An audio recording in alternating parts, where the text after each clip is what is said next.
আজি নিৰ্বাচনৰ দিন ঘোষণা কৰিলে 2016 বা 2021তো আমি ঠিক নিৰ্বাচনৰ দিন ঘোষণাৰ পাছতে আলোচনাৰ প্ৰক্ৰিয়া আৰম্ভ কৰিছিলোঁ।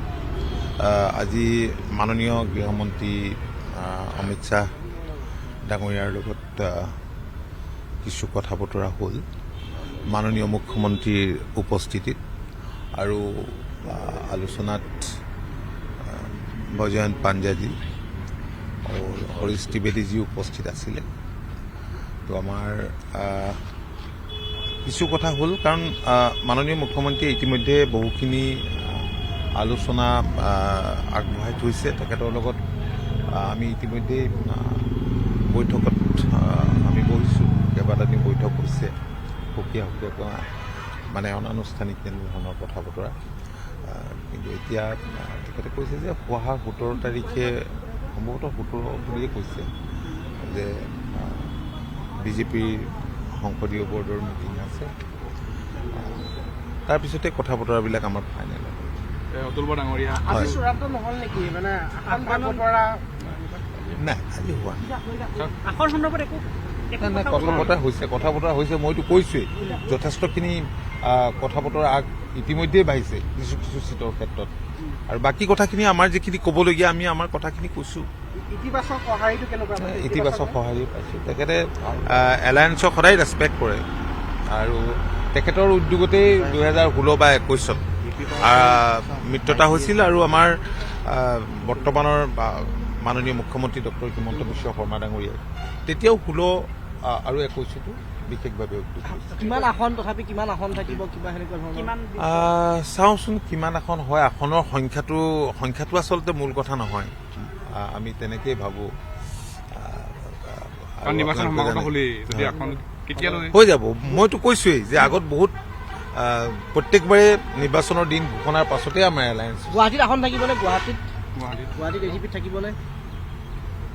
গুৱাহাটী বুলিলে এখন গ্ৰেটাৰ গুৱাহাটীত আৰু নাথাকিলে কেনেকৈ হ'ব?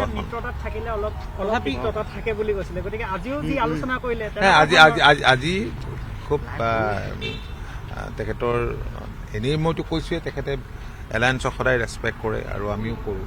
আৰু আমাৰ মূল লক্ষ্য হৈছে যে NDAৰ প্ৰাৰ্থীক আমি জিকুৱাই লৈ যোৱা। উইনিং পচিবিলিটিৰ কথাটো সদায় আমি জোৰ দি আহিছোঁ। গতিকে এই কথা বতৰাবিলাক তেখেতসকলেও চাইছে, আমিও চাইছোঁ। তাৰপিছতে আমি এটা সিদ্ধান্ত ডেফিনেটলি আমি কৰিম। আজি নিৰ্বাচনৰ দিন ঘোষণা কৰিলে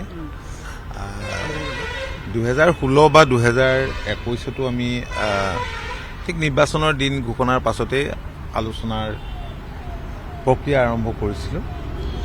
আজি মাননীয় গৃহমন্ত্ৰী অমিত শ্বাহ ডাঙৰীয়াৰ লগত কিছু কথা বতৰা হ'ল মাননীয় মুখ্যমন্ত্ৰীৰ উপস্থিতিত, আৰু আলোচনাত বৈজয়ন্ত পাণ্ড্যাজি আৰু হৰীশ ত্ৰিবেদীজি উপস্থিত আছিলে।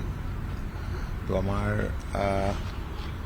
কিছু কথা হ'ল, কাৰণ মাননীয় মুখ্যমন্ত্ৰীয়ে ইতিমধ্যে বহুখিনি আলোচনা আগবঢ়াই থৈছে। তেখেতৰ লগত আমি ইতিমধ্যে বৈঠকত আমি বহিছোঁ, কেইবাটাদিন বৈঠক হৈছে, সুকীয়া মানে অনানুষ্ঠানিক তেনেধৰণৰ কথা বতৰা। কিন্তু এতিয়া তেখেতে কৈছে যে অহা 17 তাৰিখে সম্ভৱতঃ 17 বুলিয়ে কৈছে যে বিজেপিৰ সংসদীয় বৰ্ডৰ মিটিং আছে, তাৰপিছতে কথা বতৰাবিলাক আমাৰ ফাইনেল হ'ব। অতুল বৰা ডাঙৰীয়া চূড়ান্ত নহ'ল নেকি? মানে বতৰা নাই, আজি হোৱা আখৰ সন্দৰ্ভত একো নাই, কথা বতৰা হৈছে। মইতো কৈছোৱেই, যথেষ্টখিনি কথা বতৰা ইতিমধ্যেই বাঢ়িছে কিছু কিছু চিটৰ ক্ষেত্ৰত, আৰু বাকী কথাখিনি আমাৰ যিখিনি ক'বলগীয়া আমি আমাৰ কথাখিনি কৈছোঁ। ইতিবাচক সঁহাৰিটো কেনেকুৱা? ইতিবাচক সঁহাৰি পাইছোঁ। তেখেতে এলায়েন্সক সদায় ৰেচপেক্ট কৰে, আৰু তেখেতৰ উদ্যোগতেই 2016 বা 21ত মিত্ৰতা হৈছিল, আৰু আমাৰ বৰ্তমানৰ মাননীয় মুখ্যমন্ত্ৰী ডক্টৰ হিমন্ত বিশ্ব শৰ্মা ডাঙৰীয়াই তেতিয়াও 16 আৰু 21তো বিশেষভাৱে উদ্যোগ হৈছিল। কিমান আসন, তথাপি কিমান আসন থাকিব, কিবা সেনেকুৱা ধৰণৰ? চাওঁচোন কিমান আসন হয়। আসনৰ সংখ্যাটো আচলতে মূল কথা নহয়, আমি তেনেকেই ভাবোঁ।